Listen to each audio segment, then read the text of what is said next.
So, మనం నిన్న bones గురించి మాట్లాడుతున్నాం. అంటే బాడీ సిస్టమ్స్‌లో భాగంగా స్కెలిటల్ సిస్టమ్, అస్థిపంజరం గురించి మాట్లాడుతున్నాం. ఇప్పుడు మనం ఏం చేయబోతున్నామంటే, ఈ బోన్ రిలేటెడ్ డిసీజెస్ చూడబోతున్నాం. దీని నుంచి ఒక బిట్ వచ్చే పాసిబిలిటీ ఉంటుంది. సో, వ్యాధులు, వ్యాధులు బోన్స్‌కొచ్చే వ్యాధులు. జనరల్‌గా అర్థరైటిస్ అంటాం అన్నమాట. ఓకే. అర్థరైటిస్ అంటే కీళ్ళ నొప్పులు. ఐటిస్ అంటే వాపు అని కూడా అనొచ్చు. ఐటిస్ అంటే వాపు. అర్థరైటిస్ అంటే కాళ్ళ వాపులు అని కూడా అంటాం అన్నమాట. సో ఈ యొక్క అర్థరైటిస్కి ఎలాంటి మందులు వాడతారంటే, మన తేనెటీగలు ఉంటాయి చూడండి, ఈ తేనెటీగల విషాన్ని మనం మందుగా వాడతాం అన్నమాట. So for the arthritis, that is the joint pain, we use bee venom as a medicine. Okay, bee venom as a medicine చాలా చాలా ఇంపార్టెంట్ బిట్ అండి. మనకి అంటాడనమాట, మనం ఏమనుకుంటాం బీ వినోమ్ ఎక్కడ మెడిసిన్గా వాడతారు ఏంటి అని మనం అనుకునే పాసిబిలిటీస్ ఉంటాయి. సో ఈ కీళ్ళ నొప్పులకి ఏ మందు వాడుతున్నామంటే బీ వినోమ్ వాడడం జరుగుతుంది అనమాట. చాలా ఇంపార్టెంట్, ఇది రాసుకోండి. అర్థరైటిస్ అంటే కీళ్ళ నొప్పులు. ఓకే, అర్థరైటిస్ అంటే కీళ్ళ నొప్పులు. అర్థరైటిస్ కీళ్ళ నొప్పులు. ఇది సాధారణంగా కీళ్ళ నొప్పి. దీనిని నివారించడానికి తేనెటీగల విషయాన్ని మందుగా వాడతారు. ఓకే, తేనెటీగల విషయాన్ని మందుగా వాడతారు. Arthritis ARTHRITS arthritis. నెక్స్ట్ వచ్చేసరికి నెక్స్ట్ డిసీజ్ వచ్చేసరికి స్పాండిలైటిస్. స్పాండిలైటిస్ అంటే వెన్ను నొప్పి. ఓకే, వెన్ను నొప్పి మనం స్పాండిలైటిస్ అంటాం. అంటే స్పాండిలైటిస్ అంటే ఎక్కువగా ఈ యొక్క సర్వైకల్ రీజియన్లో మనకి కొంత గ్యాప్ ఏర్పడడం వల్ల నొప్పి వస్తుంది అన్నమాట. రెండోది ఏంటంటే sleeping posture and standing posture బాగాలేని టైంలో మనకి ఏమొస్తుంది సార్ అంటే స్పాండిలైటిస్ వచ్చే పాసిబిలిటీ ఉంటుంది. బేసికల్లీ మనం తలదిండు పెట్టుకుంటాం కదా, అసలు తలదిండు పెట్టుకోవద్దండి. తలదిండు పెట్టుకుంటే, ఎత్తైన తలదిండు పెట్టుకుంటే స్పాండిలైటిస్ వచ్చే పాసిబిలిటీ ఉంటుంది. మనకి అసలు తలదిండు కాకుండా మనం కాళ్ళ కింద దిండు పెట్టుకోవాలి. దేనిపై మన బ్రెయిన్కి ఎక్కువ ఆక్సిజన్ అందుతుంది. అండ్ మనం నిల్చున్నప్పుడు మన కాళ్ళ నుంచి ఈ యొక్క బ్లడ్ ఏదైతే ఉందో అది బ్రెయిన్కి అందుతూ ఉంటుంది అనమాట. అంటే కాళ్ళ నుంచి హార్ట్కి వస్తుంది. అగ్నెస్ట్ ద గ్రావిటీ పనిచేస్తుంది. కాబట్టి నువ్వు కాళ్ళ కింద దిండు పెట్టుకున్నట్లయితే ఏమవుతుంది సార్ అంటే నీ కాళ్ళకి వెరికోసిల్ వెయిన్ రాకుండా ఉంటుంది. చాలా మంది టీచర్లకి వెరికోసిల్ వెయిన్ వస్తుంది, లేదా ట్రాఫిక్ పోలీసులకి, లేదు అనుకుంటే ఈ నిల్చొని ఈ సుతారి పని చేస్తారు కదా, ఈ సిమెంట్ పని, వాళ్ళకి ఈ వెరికోసిల్ వెయిన్స్ వస్తాయి. అలాంటి వాళ్ళకి ఏంటంటే మనకి తల కింద దిండు కాకుండా కాళ్ళ కింద దిండు పెట్టుకుంటే మనకి స్పాండిలైటిస్ అనేది రాదు. అండ్ నిల్చునేటప్పుడు కూడా ప్రాపర్ పోస్చర్లో నిల్చోవాలి, నచ్చినట్టు నిల్చోకుండా. ఓకే, సో ఆ విధంగా స్పాండిలైటిస్ అంటే వెన్ను నొప్పి. Okay, causes back pain. Next rheumatoid arthritis అంటాం. కీళ్ళ మధ్య సైనోవియల్ ద్రవము చుట్టూతూ ఉండే సైనోవియల్ త్వచం వాయడం, ఇది మృదులాస్థిపై దృఢమైన కణజాలం ఏర్పడడం వల్ల తీవ్రమైన కీళ్ళ నొప్పులు వస్తూ ఉంటాయి. So the inflammation of the synovial membrane around the joint fluid formation of the tough tissue and the cartilage leads to the severe joint pain. ఈ రుమటైడ్ ఆర్థరైటిస్ ఎవరికి వస్తుంది సార్ అంటే మరి ఎక్కువ ఆల్కహాల్ తీసుకునే వాళ్ళకి, రెండోది ఈ నాన్ వెజ్ ఎక్కువ తినే వాళ్ళకి ఈ రుమటైడ్ ఆర్థరైటిస్ వస్తుంది. నాన్ వెజ్లో కూడా ఎక్కువ మటన్ ఎవరైతే తింటారో వాళ్ళకి రుమటైడ్ ఆర్థరైటిస్ వచ్చి కీళ్ళ నొప్పులు ఎక్కువ వస్తాయన్నమాట. సో ఆల్కహాల్ ఫస్ట్ తీసుకోకూడదు. ఆల్కహాల్ తీసుకున్నా సరే, అండ్ ఇదేమంటారు మటన్ ఏదైతే ఉందో మటన్, ఈ యొక్క నాన్ వెజ్ మానేస్తే ఈ యొక్క రుమటైడ్ ఆర్థరైటిస్ తగ్గిపోతుంది. ఏమవుతుంది అంటే మన కాళ్ళు కీళ్ళ లోపల ఏముంటుందంటే సైనోవియల్ ఫ్లూయిడ్ అని ఒక ఫ్లూయిడ్ ఉంటుంది అనమాట. ఆ ఫ్లూయిడ్ చుట్టూ ఒక త్వచం ఉంటుంది. ఆ త్వచం గట్టిగా అయిపోవడం వల్ల మనకి రుమటైడ్ ఆర్థరైటిస్ అనేది వస్తుంది. చాలా చాలా చాలా ఇంపార్టెంట్. అండ్ ఇది వచ్చింది అనుకోండి, మనకి చాలా పెయిన్ ఉంటుందన్నమాట. ఆ పెయిన్ ని మనం వర్ణించలేము, నిల్చోలేము, కూర్చోలేము, నిద్రపోలేము, విపరీతమైన నొప్పి వస్తుంది. సో అసలు నాన్ వెజ్ తినకపోవడం మంచిది. If you become an vegetarian it is good. Okay, but within the non veg you should avoid mutton and beef. Okay, mutton బీఫ్లు తినకూడదు. చికెన్ ఈజ్ కొంతవరకు okay, but if you become a vegetarian it is far more better. Okay, it is commonly seen in a women age 20 to 40 years. ఉమెన్లో కూడా ఈ యొక్క rheumatoid arthritis ఎక్కువ వచ్చే possibility ఉంటుంది. రుమటైడ్ ఆర్థరైటిస్ రాసుకోండి. కీళ్ళ మధ్య సైనోవియల్ ద్రవం చుట్టూతూ ఉండే సైనోవియల్ త్వచం వాయడం, మృదులాస్థిపై దృఢమైన కణజాలం ఏర్పడడం వల్ల తీవ్రమైన కీళ్ళ నొప్పులు వస్తాయి. ఇంకొక రుమటైడ్ ఆర్థరైటిస్ రావడానికి కారణం ఏంటంటే మనం తీసుకునే ఆల్కహాల్ బాడీలోకి వెళ్ళిన తర్వాత ఇది ఆల్డిహైడ్గా మారి అది కాస్త కీటోన్ బాడీగా మారుతుంది అనమాట. కీటోన్ స్టోన్స్ లా మారుతుంది. ఇలా కీటోన్ స్టోన్స్ లా మారి ఈ యొక్క మృదులాస్థిలో ఈ కీళ్ళ లోపల రాళ్లలాగా ఏర్పడి నడిచేటప్పుడు చాలా విపరీతమైన నొప్పి వస్తుంది. సో మీకు ఆల్కహాల్ తీసుకునే హ్యాబిట్ ఉంటే ఇమీడియట్గా మానేయండి, లేకపోతే మీకు రుమటైడ్ ఆర్థరైటిస్ వచ్చే పాసిబిలిటీ ఉంటుంది. Okay, rheumatoid arthritis. And mutton కూడా దొరికిందే సందని తట్టడి వేయకూడదు. తింటే 1-2 పీసులు తినాలి అంతేలే, కానీ మంది కాదు కదా పక్కనోడి కదా ఫంక్షన్ అన్నట్టు. అంటే ఎవడి పండగ ఎవడెవడు తింటాడు అంటూ ఉంటుంది కదా సినిమాలో, బలగం సినిమాలో. అట్లా తినొద్దండి, దొరికిందే సందని చెప్పేసి. రుమటైడ్ ఆర్థరైటిస్ రాసుకున్నారు? రుమటైడ్ ఆర్థరైటిస్ రాయండి. రుమటైడ్ ఆర్థరైటిస్ రాయండి. మీకు ఎగ్జామ్లో ఏమని అడుగుతారంటే ఈ క్రింది ఇచ్చినటువంటి వాటిలో ఎముకలకు సంబంధించినటువంటి రోగములు ఏంటి అని అడుగుతాడు. ఈ కింది ఇచ్చినటువంటి వాటిలో ఎముకలకు సంబంధించిన రోగములు ఏంటి అని అడుగుతాడు. ఏది చెప్పాను అంతవరకు రాయండి, బోర్డు మీద ఉన్నాయి కాదా అని మొత్తం రాయొద్దు. నేను చెప్పిన తర్వాత అంత రాయండి, సరేనా? పిల్లలకు ఉండే ఏంటంటే ఉన్నాయన్నీ రాసుకుందాం, ఒకసారి చెప్పేది ఉన్న తర్వాత నేను చదువుకోవచ్చులే అని అనుకుంటారు. బేసికల్ మీకు చదివితే అర్థం కాదు. మరి మీకు ఎట్లా అర్థమైంది సార్? మంచి క్వశ్చన్ అడిగారు. నేను దీంట్లోనే పీజీ చేశా కాబట్టి నాకు తెలుసు. నేను ఎంబీబీఎస్ వాళ్ళు కూడా ఒక సబ్జెక్ట్ చెప్తా, ఫార్మకాలజీ. అందుకోసం నాకు ఎంతో కొంత మిడిమిడి జ్ఞానం ఉంది, మీకున్నంత లేకపోయినా. వాళ్ళకి లేడీస్కి వస్తే వాళ్ళకి ఆస్టియోపోరోసిస్ వస్తుంది, వాళ్ళకి పెద్దవాళ్ళకైతే ఆస్టియోమలేషియా వస్తుంది. కీళ్ళ నొప్పులు ఇవి ఎవరికి వస్తాయంటే ఎక్కువ నాన్ వెజ్ తినే వాళ్ళకి, మందు తాగే వాళ్ళకి వస్తుంది. ఇది వేరే. ఏది రుమటైడ్ ఆర్థరైటిస్ వేరే, ఇది చాలా తక్కువ మందికి వస్తుంది. ఓకే, ఇది వచ్చిన వాళ్ళు పైనాపిల్ జ్యూస్ తాగినా సరే నొప్పులు తగ్గుతాయి. పైనాపిల్ జ్యూస్తో కీళ్ళ నొప్పులు తగ్గుతాయి. నెక్స్ట్ రికెట్స్ మనం చిన్నప్పటి నుంచి నేర్చుకుంటున్నాం. డి విటమిన్ డెఫిషియన్సీ వల్ల వస్తుంది. చిన్నపిల్లల్లో అయితే దీన్ని మనం డి విటమిన్ డెఫిషియన్సీ అంటాం. అంటే మన కాళ్ళు ఇలా వంకరపోయినప్పుడు వీడు దరిద్రుడు, వీడు పోయిన జన్మలో పాపం చేసుకున్నాడు కాబట్టి ఇట్లా పుట్టాడు అని అనుకోవద్దు. దానికి మనము ఎవరి దగ్గరికి, ఈ యొక్క ఎముకల డాక్టర్ దగ్గర తీసుకెళ్ళినట్లయితే, ఓకే, ఆయన పట్టీలు కడతాడు. బ్యాంబూ స్టిక్స్ ఉంటాయి, ఆ స్టిక్స్తో పట్టీలు కట్టినట్లయితే ఆ బెండ్ అయిన కాళ్ళు కూడా స్ట్రైట్ అయిపోతాయి. 3 సంవత్సరాల లోపల ఉన్న పిల్లలకి, వాళ్ళు నడుస్తారు కదా, బెండ్ ఉన్నట్టు కనిపించినట్లయితే ఆర్థోపెడిషియన్ దగ్గర తీసుకెళ్ళినట్లయితే ఆ కాళ్ళు స్ట్రైట్ అవుతాయి. అంతేలే కానీ పోయిన జన్మలో ఏదో పాపం చేసుకున్నాడు, లేదు వీళ్ళు నాన్న మంచోడు కాదు, వీళ్ళ అమ్మ మంచిది కాదు అని వాళ్ళు చేసిన తప్పులకి చిన్నపిల్లల మీద నిందలేయద్దు, సరేనా? హాస్పిటల్కి తీసుకెళ్తే తగ్గిపోతుంది అనమాట. దాన్ని మనం రికెట్స్ అంటాం. ఈ యొక్క రికెట్స్ చిన్నపిల్లల్లో డి విటమిన్ లోపం వల్ల ఎముకలు వంగడం జరుగుతుంది. Deficiency of vitamin D in children causes of bone bending. Okay, ఇది రాసుకొని, చాలా ఇంపార్టెంట్ రికెట్స్. ఓకే, ఎస్ఎస్సి సిజిఎల్లో చాలా సార్లు అడిగిన క్వశ్చన్ ఇది. ఓకే, ఎస్ఎస్సి సిజిఎల్లో అడిగిన క్వశ్చన్. చిన్నపిల్లల్లో డి విటమిన్ లోపం వలన ఎముకలు వంగడం, deficiency of vitamin D in children causes of bone bending. Okay, రాసుకున్నారా? రాసుకోండి, తొందర ఏం లేదు, రాసుకోండి. ఏది పడితే అది రాయొద్దు, నేను ఏదైతే చెప్పాను అది రాయండి. అది అయిన తర్వాత వేరేది రాద్దు, సరేనా? టైం ఇస్తా. Next osteomalacia. ఇప్పుడు మనము చిన్నపిల్లల్లో రికెట్స్ అని మాట్లాడుకున్నాం కదా, అదే మాదిరిగా పెద్దవారిలో విటమిన్ డి డెఫిషియన్సీ వచ్చినట్లయితే ఎముకల్లో కాల్షియం అను ఫాస్ఫరస్ లోపించి మెత్తగా మారుతుంది. ఓకే, బోన్ అనేది చాలా మెత్తగా మారుతుంది. Thereby they cannot walk అన్నమాట. ఓకే, ఇది పెద్ద అయిన తర్వాత కూడా రావచ్చు. దీన్ని మనం ఏమంటున్నాం అంటే ఆస్టియోమలేషియా అని అంటున్నాము. దయచేసి ఇది గుర్తుంచుకోవాలి. Okay, osteomalacia. చిన్నపిల్లల్లో అయితే దాన్ని మనం రికెట్స్ అంటున్నాం, పెద్దవారిలో అయితే మనం ఏమంటున్నాం? ఆస్టియోమలేషియా అని పిలవడం జరుగుతుంది. ఓకే, ఏమేమి లోపిస్తుందండి? కాల్షియం మరియు ఫాస్ఫరస్ లోపిస్తుంది. ఓకే, కాల్షియం మరియు ఫాస్ఫరస్ లోపించడం ద్వారా ఈ విధంగా జరుగుతుంది. In adults vitamin D deficiency lead to softening the bones due to the lack of calcium and phosphorus. Okay, the elements present in the bone ఏంటండి? కాల్షియం మరియు ఫాస్ఫరస్. ఒక శవాన్ని కాల్చినప్పుడు ఎక్కువ మంటలు కనిపిస్తుంది, దానికి కారణం ఎవరంటండి? ఫాస్ఫరస్. ఓకే, ఫాస్ఫరస్ చాలా చాలా ఇంపార్టెంట్ అండి. నెక్స్ట్ రోగం అండి ఆస్టియోపోరోసిస్. ఆస్టియో అంటే బోన్, పోరోసిస్ అంటే ఏంటండి? హోల్స్. మీకు ఆల్రెడీ చెప్పినాను. ఓకే, ఈ పారాథైరాయిడ్ హార్మోన్ వల్ల పారాథైరాయిడ్ అధిక స్రావం వల్ల ఎముకలపై రంధ్రాలు పడి కాల్షియం ఫాస్ఫరస్ బయటికి రావడం వలన ఎముకలు పెలుసులుగా మారుతాయి.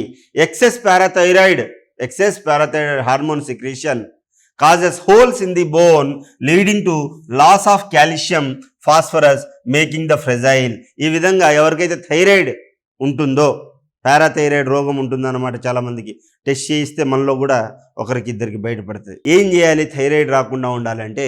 మనము బత్తాయి జ్యూస్ ఉంది కదా, ఆరెంజెస్, బత్తాయి జ్యూస్ వారానికి 1-2 సార్లు తాగాలి. ఎలా తాగాలి? దొరికిందే సందం లట్ లట్ లట్ పెద్ద గ్లాసుడు 2 బుక్కల్లో తాగేయకూడదు. కొంచెం కొంచెం కొంచెం చప్పరించుకుంటూ తాగినట్లయితే ఈ యొక్క ఆరెంజ్ లోపల ఏముంటుందంటే అయోడిన్ ఉంటుంది. మనం తినే సాల్ట్ కూడా ఎలాంటి సాల్ట్ తినాలంటే అయోడైజ్డ్ సాల్ట్ తినాలి. ఈ అయోడిన్ లేకపోతే T3, T4 సెల్స్ ఫామ్ అవ్వవు. ఓకే. సో ఈ T3, T4 ఫామ్ అవుతే బుర్ర మందగించిపోతుంది, మనం ఇన్యాక్టివిటీ చేస్తాము. సో మీరు ఏం తాగాలి? అప్పుడప్పుడు ఆరెంజ్ జ్యూస్ తాగాలి, బత్తాయి జ్యూస్ తాగాలి, సిట్రస్ ఫ్రూట్స్ తినాలన్నమాట. ఓకే. సో ఆ విధంగా చేయాలి. నెక్స్ట్ రోగం గౌట్. నెక్స్ట్ రోజు రోగం ఏంటి? గౌట్. గౌట్ అంటే ఏంటంటే రక్తంలో కీళ్ళలో యూరిక్ ఆమ్ల స్ఫటికలు, సోడియం బయూరేట్ పేరుకొనిపోవడం వల్ల కలిగే కీళ్ళ నొప్పి చాలా చాలా ఇంపార్టెంట్. చాలా uric acid crystals, sodium biurate accumulates in the blood and joints causing the joint pain. దీనివల్ల వాపు, జ్వరం, చలి అండ్ టాకికార్డియా వంటి లక్షణాలు కలుగుతాయి. అంటే టాకికార్డియా అంటే ఏంటి? హార్ట్ బీట్ బాగా కొట్టుకుంటూ ఉంటుంది అనమాట. దీని చికిత్సకు వాడే రసాయనం ఏంటంటే కాల్చిసిన్ అనేది దీని యొక్క రసాయనాన్ని వాడతాము. చాలా ఇంపార్టెంట్, ఇది రాసుకోండి. ఓకే. గౌట్ ఇది కూడా కొంత హెరిడిటరీతో కూడా వస్తుంది.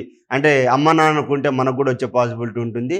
మన రక్తంలో కీళ్ళలో యూరిక్ ఆమ్ల స్ఫటికలు, సోడియం బయూరేట్ పేరుకొని పోతుంది అన్నమాట.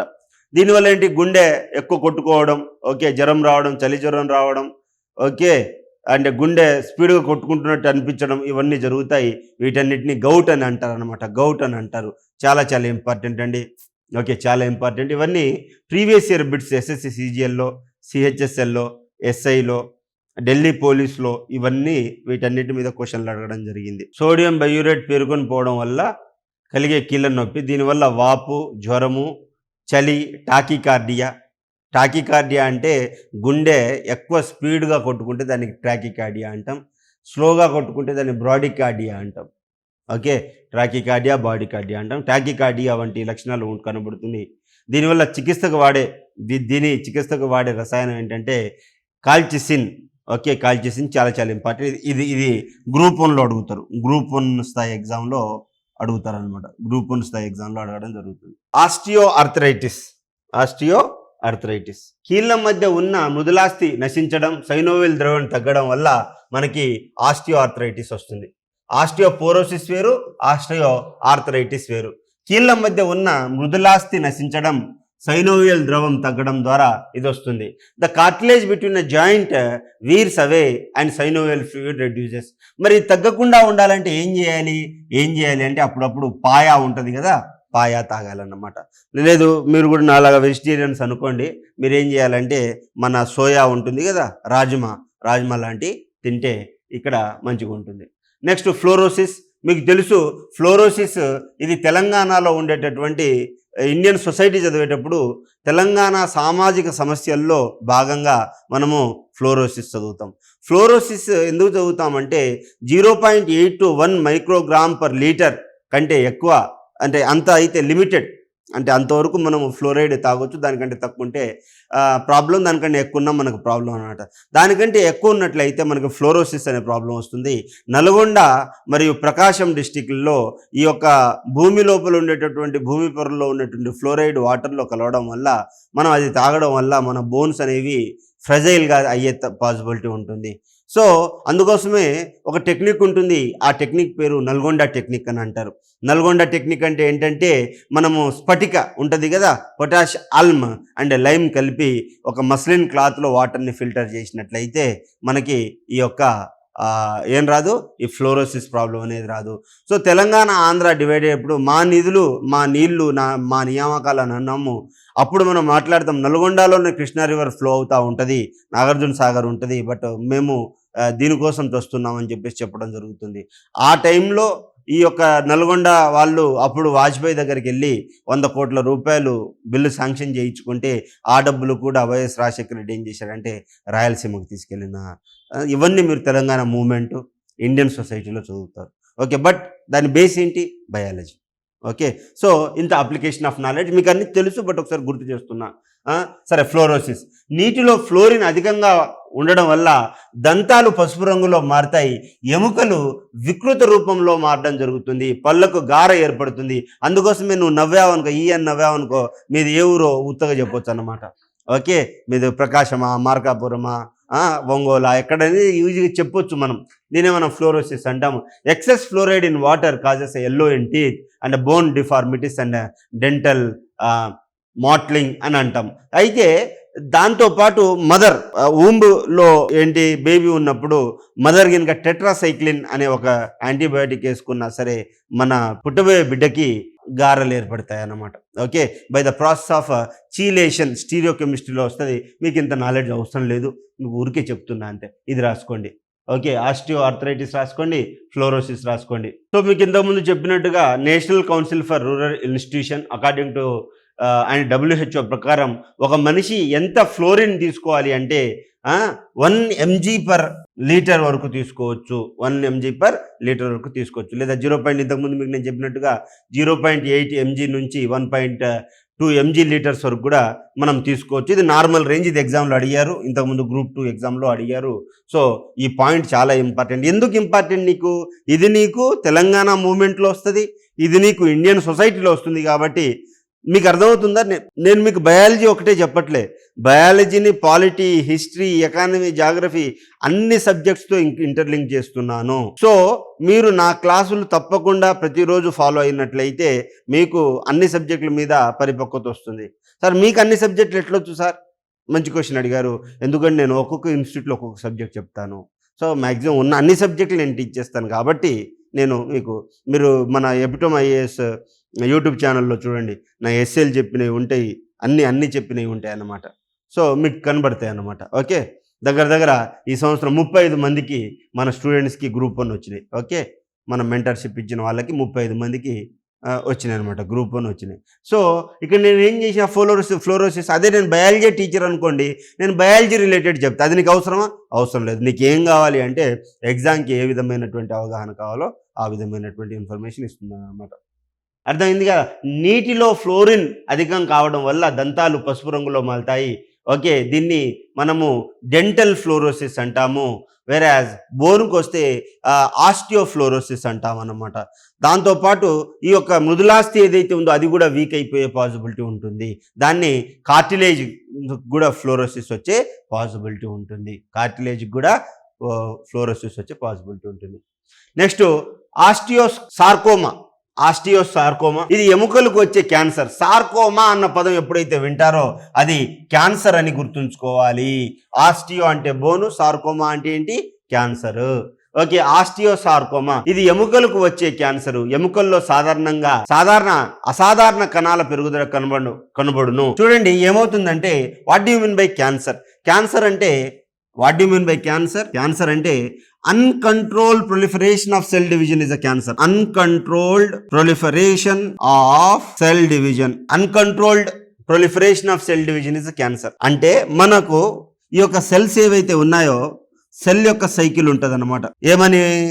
G0 phase, G1 phase, G2 phase, M1 phase, synthesis phase, ఇలా ఫేజెస్ ఉంటాయి. ఇవన్నీ ఎక్కడికి వెళ్ళాలి? G0 ఫేజ్కి వెళ్ళాలి. G0 ఫేజ్కి వెళ్తే రెస్టింగ్ ఫేజ్కి వెళ్తుంది అనమాట.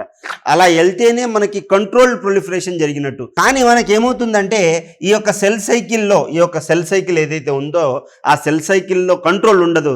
ఎందుకు కంట్రోల్ ఉండదు? ఒకటి, నువ్వు ఎక్కువ నూడిల్స్, ఫ్రైడ్ రైస్, ఔర్ థోడా ప్యాజ్ దాలు ఎక్కువ తిన్నావు అనుకో క్యాన్సర్ వచ్చే పాసిబిలిటీ ఉంటుంది.